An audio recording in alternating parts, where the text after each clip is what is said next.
el consumo de plataformas digitales. ¿Son útiles las plataformas digitales para los escolares? Para desarrollar este tema tan valioso, hemos invitado a Pilar Appiani. Ella es socióloga y directora de la Academia Nacional de Future School. Sí, directora académica nacional soy. Allá. Muy bien. ¿Qué tal? Primero, las plataformas digitales que nosotros estamos usando para los escolares, ¿cuáles son? En realidad son bastantes y diversas. Mira, te comento, esta mañana nosotros estábamos conectados, cerca de 10.000 escolares de 4 continentes. Nos hemos conectado precisamente utilizando plataformas y hablando de 2 temas que creo que son muy en el momento importantes. Uno, el tema de la inteligencia artificial y el uso de la tecnología, y el otro, cómo la inteligencia artificial y la tecnología impactan y afectan en el desarrollo de una conciencia ciudadana y democrática. Qué importante. Así es, y la verdad es que ha sido súper interesante escuchar a los jóvenes, porque es un congreso de jóvenes para jóvenes, cómo hacen esta reflexión. ¿Y qué te diría yo con relación a esto, no? Porque en la mañana uno de los ponentes invitados comentaba y decía, cuando empezaron a poner los autos y dejamos los carruajes, la gente se preocupaba y decía la contaminación, ese auto puede matar a la gente, etcétera, etcétera, ¿no? Todo cambio definitivamente genera rechazo porque tenemos esta partecita tan humana que es la costumbre, Pilar, ¿no? Todo cambio de repente exige un rechazo. Tú me has hecho acordar cuando estábamos pasando de la universidad a las prácticas preprofesionales y todavía encontramos en ciertos diarios personas que todavía usaban la máquina de escribir, ¿no? Y de alguna manera ellos decían pues que la máquina también los ayudaba a inspirarse. Es decir, había una especie de todavía no querer cambiar, no mirar con ojos de optimismo la evolución. Exacto, tal como lo has dicho tú, Zoila. Y creo que es válido, ¿no? Es válido que algunos de nosotros podamos elegir. Yo también amo los libros y mis alumnos prefieren, por ejemplo, en su tablet tienen sus 3 libros tranquilamente. Exacto. Y en realidad la tecnología, más que un fin en sí mismo, es una herramienta y es un medio que tú, dependiendo de cómo lo canalices y cómo enseñes a los jóvenes a utilizarlo, van a poder potenciar su proceso de aprendizaje. Y el valor de estas plataformas digitales, Pilar, le hemos visto de alguna manera como una consecuencia positiva de la pandemia. Exacto, mira, nosotros... Porque si no hubiera sido, por ejemplo, también soy docente universitaria, de verdad, si no hubiera sido por estas plataformas digitales, no hubiéramos podido lograr esa conexión. Pero como tú dices, todavía y también tienen derecho. Hay personas que piensan que la educación virtual, que la educación a distancia no funciona, pero la educación a distancia existe hace más de un siglo. Exacto, y antes de pandemia, muchos de los modelos educativos a nivel universitario e incluso a nivel escolar eran estos modelos híbridos, es decir, combinaban sesiones virtuales con sesiones presenciales, sí, ¿no? También he visto que, a ver, tú eres la experta, que las plataformas virtuales de alguna manera, las plataformas digitales, ayudan a los estudiantes a tener orden, a preservar sus materiales, a guardar sus exámenes. Yo he visto que hay una gran facilidad ahí. Es verdad, digamos que ahí en lo que tú comentas, Zoila, el tema de poder almacenar y ordenar la información en un espacio virtual es importante.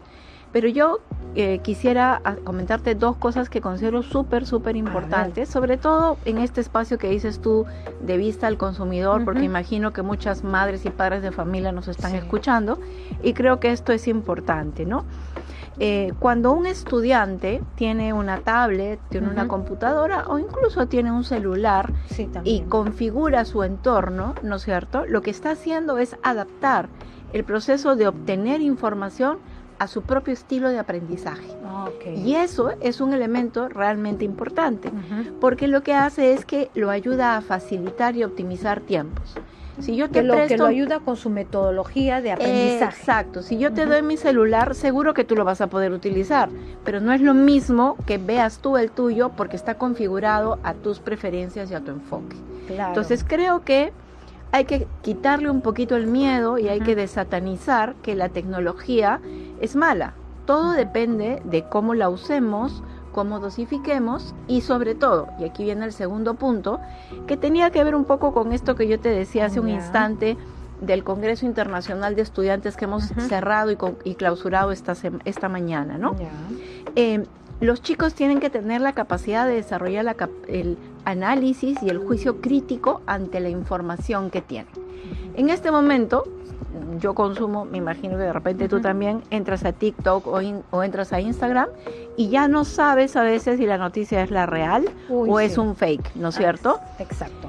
Lo importante ahí no es decirle al estudiante no ingreses, no veas que eso es malo. Lo importante es enseñarle al estudiante cómo va a discriminar lo que es verdadero de lo que es falso. Y ese es, digamos, quizá el principal rol de un docente en esta época, y creo que es una de las labores en las que debiéramos conversar muchísimo. Igual, ¿no? Cuando la televisión llegó a los hogares, decían, va a volver ciego a los chicos, se van a entretener, pero estamos hablando de herramientas. Exacto. Y que tenemos que saber utilizarlas y dosificarlas. Exacto, tal como tú lo has dicho. Y no solo pensar que esto se hace con los chicos grandes, Claro. porque por ejemplo nosotros en Future Schools y en el grupo Zárate Verástegui lo que hacemos es combinar y dosificar desde los 3 años, porque hay herramientas y hay juegos y hay ejercicios que ayudan a que el estudiante se vaya metiendo en el mundo de la tecnología, pero de manera orientada, de manera acompañada, ¿no? Perfecto. Me dice Ronald que tenemos un WhatsAppito. Rafa, le damos pase a Ronald para que lea el WhatsAppito de nuestro querido oyente. Iván de Breña pregunta, ¿el acceso ilimitado a información en Internet garantiza un mejor aprendizaje o puede llevar a una saturación y distracción de los escolares? Ajá, qué buena pregunta. Me encanta. Porque de alguna manera está relacionado también con la parte lúdica, ¿cómo se llaman? Las plataformas digitales. Voy a hacer una analogía con algo que de repente pasaba en mi época, ¿ya? En mi época era un poco el tema de cuando nosotros salíamos y decíamos, no puedes estar viendo televisión todo el día, no puedes estar todo el día en la plaza. Claro. Ya, pero es que eso es un tema no de prohibirlo, es de dosificar, ¿no? Y ahí viene la labor importantísima de los padres en articulación con el colegio para aprender a dosificar y dar el mismo examen, el mismo mensaje, ¿no? Yo creo que ese concepto es muy importante. En verdad, hay una enorme y monstruosa cantidad de información. Y uno puede incluso terminar procrastinando un montón porque estás scroll, a ver qué cosa buscas por ahí, ¿no? Pero creo que cuando tú orientas a que tu hijo busque su propio interés y que empiece a investigar e indagar, tú mismo te puedes sorprender de la capacidad de reflexión que pueden tener los chicos, ¿no? Esta mañana uno de los chicos del Congreso, un chico de 4º de secundaria, hacía la reflexión y decía, aquí nadie va a tomar la decisión por mí, la decisión la voy a tomar yo, a la larga. Aunque mis papás me digan que no, yo voy a buscar la manera, pero tengo que ser consciente que la decisión que yo tome impacte en lo que yo quiero ser y a dónde quiero llegar. Entonces creo que por ahí va un poco este tema del acceso y dosificación a la información. Perfecto. ¿Y qué características deben tener las plataformas digitales para los escolares, para que sea efectivo su aprendizaje y también de alguna manera la conclusión exitosa de sus estudios? 3 cosas. 1, creo que tienen que estar graduadas de acuerdo a la edad del estudiante. Y hay plataformas, como te decía, desde los 3 años hasta 5º de secundaria que están dosificadas. Segundo, creo que tienen que estar configuradas para que sean una herramienta en sí misma y no el resultado de algo. Si yo hago, y te pongo un ejemplo muy, muy claro, si yo le pido a un estudiante, dime cuál fue la fecha de la revolución industrial, del inicio de la revolución industrial, el chico va a entrar y va a buscar y me va a copiar y pegar la información. Y esa no es el sentido. Eso no es saludable. Exacto, pero si yo volteo como docente o como papá la información y le digo, ¿cuál crees tú que hubiera sido el mejor invento para nuestra comunidad o para nuestra familia si hubiéramos estado en la época de la revolución industrial? Donde está la presencia del análisis, criterio e investigación. O sea, Exacto. tienes un conjunto de habilidades que él tiene que desarrollar. O sea, las preguntas tienen que estar hechas para la época y para que estas plataformas sean herramientas y no sean los sustitutos de los escolares. Exacto. Por ejemplo, nosotros ahora en el 2026, en todos los colegios de Future Schools, estamos introduciendo que las sesiones de clase tengan inteligencia artificial, pero es inteligencia artificial socrática. ¿Esto qué quiere decir?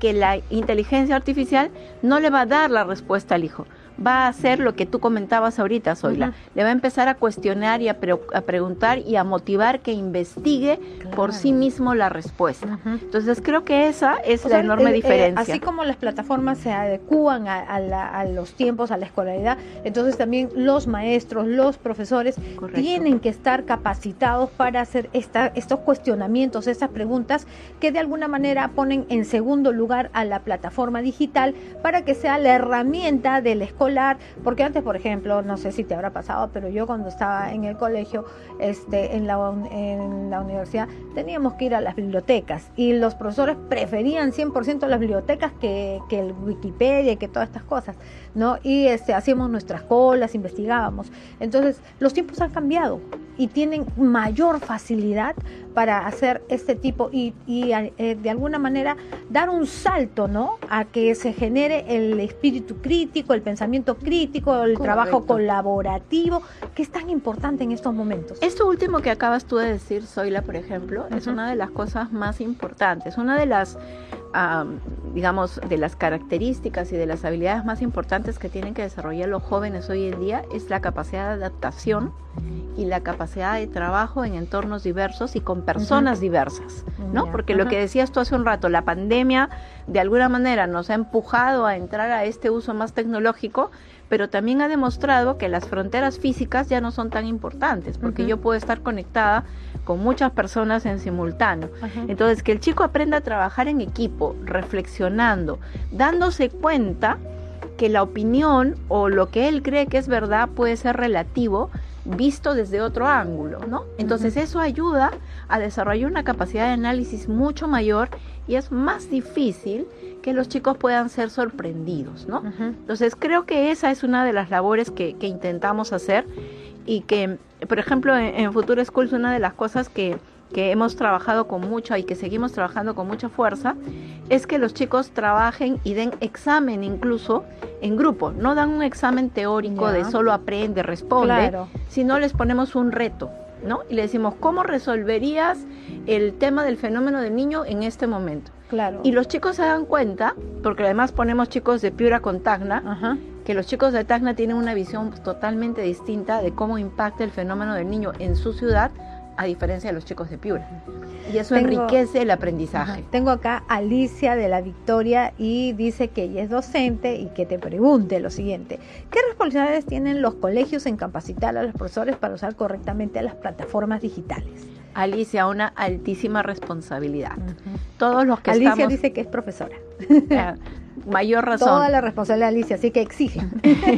Es que en realidad yo creo que los colegios, en la medida que queremos ser coherentes con la propuesta educativa que ofrecemos a los padres de familia, tenemos que acompañar y dar también ese soporte a los docentes, que muchas veces no es que no quieran salir, digamos, del modelo tradicional de enseñanza, sino que, como tú bien lo has dicho, necesitan un poco más de herramientas y de acompañamiento. Y con esta conversación tan interesante que hemos tenido, Pilar, estoy dándome cuenta que la IA no va a sustituir a nadie siempre y cuando estos elementos sean usados de acuerdo a enaltecer la capacidad humana para utilizar de manera adecuada y ética estas herramientas como las plataformas digitales. Correcto, y creo que acabas de mencionar una palabra clave y es el tema ético, ¿no es cierto?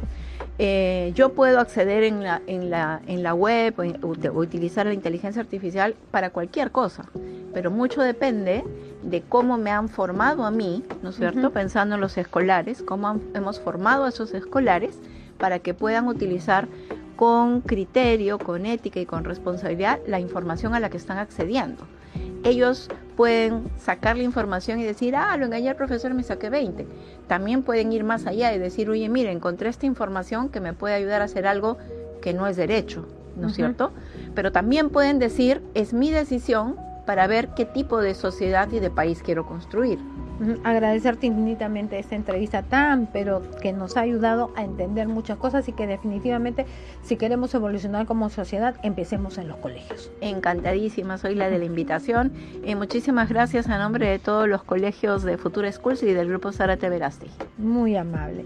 Muy bien, queridos amigos, ya ustedes están servidos y ven qué útil es estas conversaciones que nosotros como consumidores tenemos que estar atentos.